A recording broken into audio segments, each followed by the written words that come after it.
जाए, उसकी इज्जत में, उसकी शोहरत में दिन पे दिन तरक्की और प्रगति होती रहे। एक मेरे गुरुजन ने मुझे विशेष ज्ञान दिया है। उन्होंने मुझे कहा कि देखो, जितनी भी चीज है संसार की, ये सब भगवान की बनाई हुई है। आप जल ले लो, हवा ले लो, पानी ले लो, या कोई भी एक मोबाइल भी लगेगा तो कहीं ना कहीं उसमें पानी, मिट्टी, प्रकृति का, उसमें हर चीज, कुछ भी चीज के निर्माण में, भवन का निर्माण हो, फल का निर्माण हो, पौधे का निर्माण हो, कहीं ना कहीं उसमें ईश्वर का सानिध्य जरूर जुड़ा हुआ रहता है। उन्होंने कहा कि सारी चीज संसार की भगवान की बनी हुई है, तो ये तुम्हें मिलेगी कैसे? तो मैंने पूछा, गुरुजी अगर ये सब भगवान की है तो मिलेगी कैसे हमें? तो उन्होंने मुझे कहा कि जिस वक्त तू भगवान का हो जाएगा, अभी भगवान ने तुझे बनाया तो है लेकिन तू भगवान का हुआ नहीं है। जिस वक्त तू भगवान का हो जाएगा, उनके दिल में बस जाएगा या उनको अपने दिल में बसा लेगा, प्रतिदिन उनका स्मरण करेगा, ध्यान करेगा, पूजन करेगा, सुमिरन करेगा और ज्यादा से ज्यादा लोगों को भक्ति भाव के मार्ग में ले जाएगा, उनको मंदिर के दर्शन करने के ले जाएगा, सत्य मार्ग की ओर ले जाएगा, अच्छे अच्छे गुरुजनों का आशीर्वाद दिलाएगा, तीर्थ स्थल पर ले जाएगा। जितने भी पूर्ण जनक, जितने भी हमारे धर्म के सभी जो कार्य होते हैं,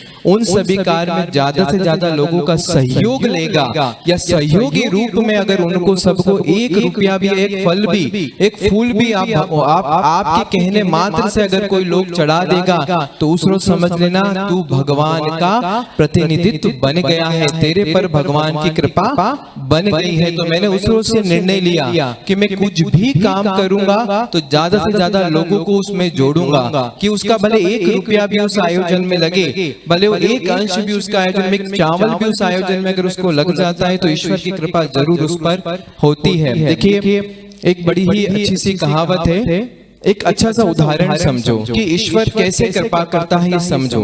कि हमें महसूस कैसे होगा कि हम पर भगवान की कृपा हो रही है। तो एक छोटा सा उदाहरण समझो, एक जो फूल होता है, आपके घर में भी कमल का, गुलाब का फूल उगता है, जब तक वो गुलाब का फूल भगवान के यहाँ नहीं चढ़ता, तब तक उस गुलाब के फूल की कोई इज्जत नहीं होती है। वो अगर वो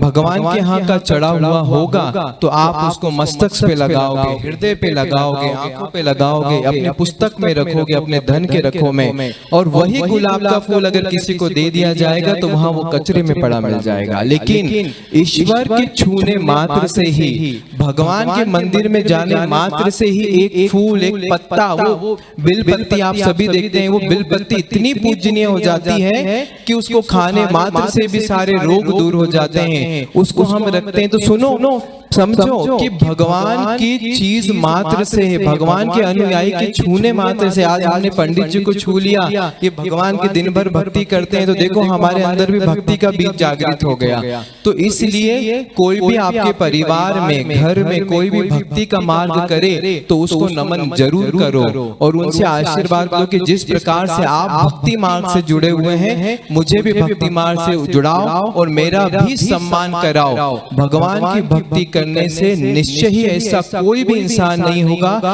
कि उसको कभी सम्मान ना मिले। देखो, एक और चीज, अगर आपसे मंदिर जाने की नहीं बन पाती हो, दर्शन करने की नहीं बन पाती हो, दीपक अगरबत्ती नहीं बन पाता हो, कुछ भी नहीं कर पाते हो, लेकिन आज के जमाने में शायद ही कोई ऐसा व्यक्ति होगा जिसके पास मोबाइल ना हो, ठीक है? तो मोबाइल से करना क्या है कि भगवान की तस्वीर जो होती है, शंकर जी की, गणेश जी की, दुर्गा जी की, माता जी की, जो भी आप ईश्वर को, गुरुजनों की तस्वीर जो है, रोज अपने व्हाट्सएप के माध्यम से, फेसबुक के माध्यम से एक तस्वीर जरूर शेयर करना शुरू करें। तो ये भी एक भक्ति का ही मार्ग होगा, क्योंकि जिसके पास उसके प्रभु की तस्वीर जाएगी, उसके चेहरे पे मुस्कान आएगी, और जिसके पास वो मुस्कान आएगी, उसकी भक्ति की वो रस जुड़ जाएगा। तो ये नियम बना ले कि रोज उठने से पहले एक भगवान का फोटो हम सभी जगह तक पहुंचाएं। पूरे विश्व को हमको भगवान की महिमा, उनके गुणगान की जागृति बतानी है। जैसे अक्सर हम देखते हैं दीपावली के दिन कैसे फोटो की भरमार हो जाती है फेसबुक और व्हाट्सएप पे, ऐसी भरमार हमें रोज करनी है। पहले हमें भगवान का फोटो शेयर करना है, उसके बाद जो भी आपको शेयर करना है करो, लेकिन 365 दिन का अगर आपने नियम बना लिया कि मैं रोज एक फोटो भगवान का शेयर करूंगा, व्हाट्सएप पे करूंगा, लोगों तक पहुंचाऊंगा, तो आप समझो आप भक्ति मार्ग से जुड़ गए हो। आपने अभी जीएसटी के बारे में बहुत सुना होगा कि भैया जीएसटी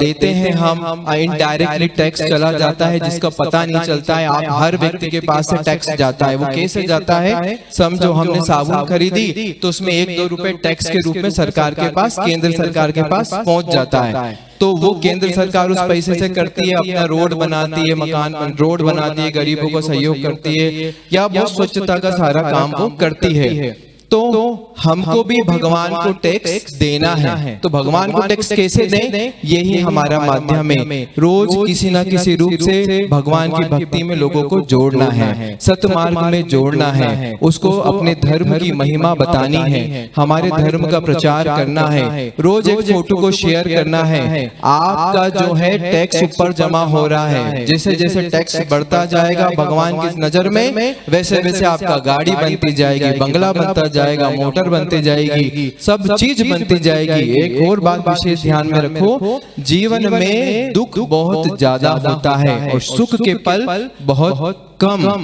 ध्यान रखना कि हम जब पैसा जोड़ते हैं तो वो धीरे धीरे जुड़ाता है, कभी भी आदमी का एक साथ में पैसा नहीं जुड़ा पाता है, लेकिन खर्च एक बार में हो जाता है। हम बीमार हो गए, हमने करोड़ों जोड़े, लेकिन बीमारी आई, करोड़ों रुपए एक बार में चले गए। तो ध्यान रखना, जीवन में सुख के पल बहुत कम होते हैं, तो भगवान ही सुख के पल देते हैं। तो रोज किसी न किसी रूप में किसी न किसी गुरुजनों का, ब्राह्मण जनों का, ऋषि जनों का आशीर्वाद लें और प्रभु का गुणगान जरूर करें। तो ये विशेष बात है, आप अगर इसको गहराई से समझेंगे तो आप भी, आपका जो टैक्स है भगवान की नजर में, आपका जो पुण्य वहां पर जमा होता रहेगा। देखो हम कोई गलत चीज देखते हैं तो कितने गुस्सा करते हैं, लेकिन कभी भी भगवान की तस्वीर देखने वाले को क्रोध नहीं आएगा। आप संसार में लोगों को क्रोध को भी कम कर सकोगे, इसलिए रोज भगवान की तस्वीर, भले खाटू श्याम जी की भेजो, दुर्गा जी की भेजो, गणेश जी की भेजो, लेकिन रोज एक तस्वीर भेजने का नियम